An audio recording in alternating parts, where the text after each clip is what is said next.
Setiap kenaikan suhu, rata-rata negara sebesar 1,8 derajat Fahrenheit, PDB per kapita turun setidaknya 1,1%. Sederhananya, setiap langkah yang Anda ambil dari kutub utara menuju khatulistiwa, Anda tidak hanya merasa semakin panas, tetapi juga semakin miskin. Meskipun hidup di negara-negara yang sangat dingin bisa tampak menyedihkan, 74,2% miliarder dunia terkonsentrasi di belahan bumi utara, dan setidaknya ada 4 teori yang menjelaskan hal itu. Teori yang paling sederhana berkaitan dengan biologi. Cuaca dingin diyakini dapat menjauhkan kuman, sehingga kesehatan dan produktivitas menjadi lebih baik. Kedengarannya bagus, tapi saya akan menantang itu nanti. Selanjutnya, ada teori kemalasan dari Yunani kuno, dan ini lebih berkaitan dengan iklim secara umum. Orang Yunani percaya bahwa cuaca ideal mereka membuat mereka lebih kaya, sementara wilayah yang lebih panas dianggap kurang kreatif. Ide ketiga didasarkan pada studi ekonomi dan antropologi. Anda lihat, para ahli sudah lama memperhatikan bahwa negara-negara yang lebih dingin memiliki institusi inklusif yang menawarkan kesempatan kerja dan hidup yang setara, serta melindungi pasar dan properti pribadi. Secara alami, kondisi seperti itu mendorong persaingan yang sehat dan meningkatkan kekayaan. Ide terakhir sangat berkaitan dengan ide sebelumnya. Singkatnya, negara-negara yang lebih kaya cenderung mendistribusikan uang dengan lebih baik karena mereka lebih inklusif. Negara-negara yang lebih miskin seringkali memiliki institusi ekstraktif, di mana segelintir elit yang berkuasa mengendalikan kekayaan. Meskipun semuanya terdengar masuk akal, kenyataannya, ide-ide ini nyaris tidak masuk akal. Nah, Anda tahu teori yang menyatakan bahwa iklim dingin menghilangkan kuman dan penduduk negara-negara yang lebih dingin tidak mudah sakit? Saya tidak ingin menjadi pembawa kabar buruk, tapi kenyataannya udara dingin justru membuat kuman berkembang biak. Saat cuaca dingin, kita cenderung tetap di dalam rumah dengan semua pintu dan jendela tertutup sehingga kita lebih mudah saling menularkan kuman. Bukan hanya itu, selama musim dingin, udara juga lebih kering, menciptakan lingkungan yang sempurna bagi virus flu untuk berkembang. Manusia juga lebih tahan terhadap virus dan bakteri dari lingkungan mereka sendiri karena kontak yang terus-menerus membuat sistem imun kita menjadi lebih kuat. Jika Anda mengingat kembali pelajaran sejarah, Anda mungkin ingat bahwa sebagian besar orang Inggris kesulitan dengan cuaca dan bakteri yang ditemukan di Amerika, sementara penduduk asli Amerika sendiri sebagian besar baik-baik saja. Lalu bagaimana dengan teori kemalasan? Maaf, saya tidak bermaksud menyinggung, tapi beberapa ahli mereka mengklaim bahwa orang-orang di negara yang lebih panas cenderung lebih malas. Tapi kenyataannya, matahari tidak membuat kita bekerja lebih sedikit. Memang, matahari bisa membuatmu sedikit lebih lambat karena kamu bisa mengalami dehidrasi. Tapi lihatlah, tubuh manusia secara biologis beradaptasi dengan iklim tempat mereka dilahirkan. Ini berat bahwa jika kamu tinggal di Kanada misalnya, kamu bisa tahan terhadap dingin dengan baik. Tapi, orang Brasil mungkin akan lebih mampu menghadapi hari-hari panas dibandingkan kamu.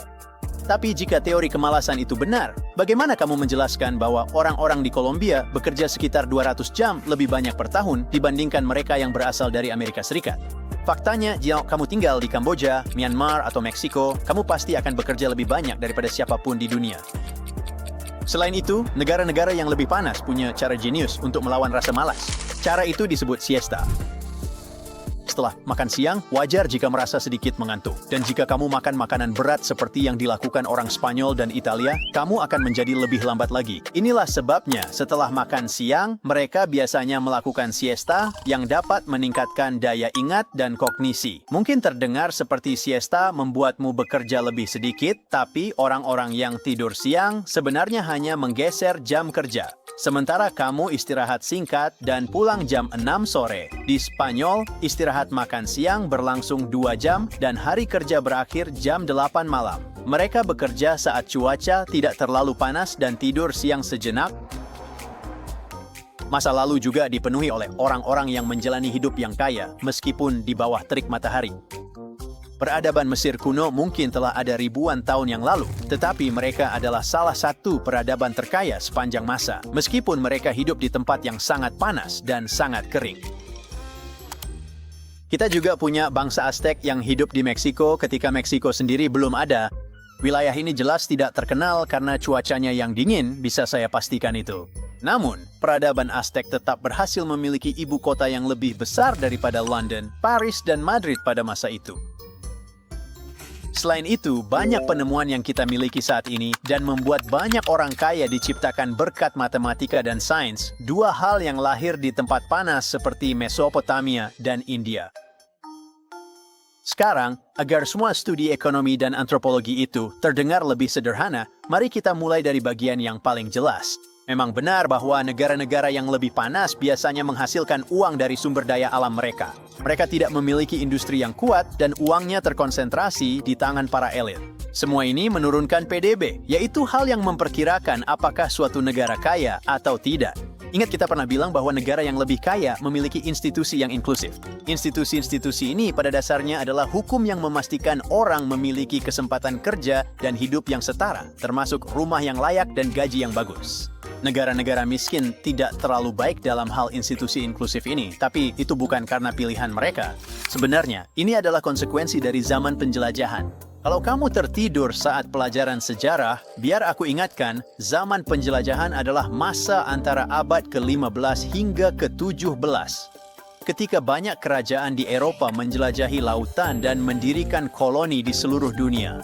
Aku tahu rasanya seperti ini sudah sangat lama sekali, tapi banyak negara yang dulunya merupakan koloni baru merdeka pada abad ke-20 dan ke-21.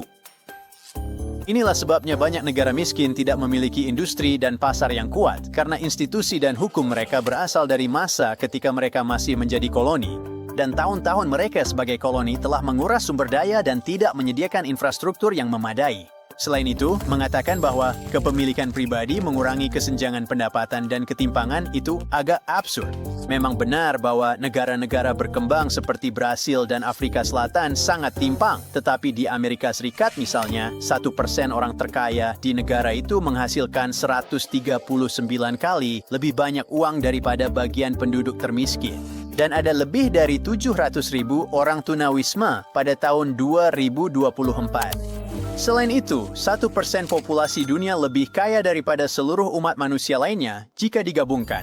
Jika institusi inklusif benar-benar sekuat itu di negara-negara kaya, maka tidak akan ada lebih dari 1 miliar orang yang hidup dalam kemiskinan akut di seluruh dunia. Tidak ada gunanya mengatakan bahwa kepemilikan pribadi membuat hidup semua orang menjadi lebih baik jika mereka bahkan tidak mampu memiliki rumah. Menggunakan PDB untuk mengukur kekayaan negara sebenarnya bukanlah cara terbaik memahami kemiskinan karena PDB hanya menghitung pendapatan industrinya. PDB mengabaikan pertanyaan apakah pekerja di industri tersebut memiliki pekerjaan bagus, dibayar dengan layak, serta memiliki hidup yang sejahtera. PDB juga mengabaikan ketimpangan, yang berarti ia juga mengabaikan institusi-institusi inklusif yang telah kita sebutkan sebelumnya.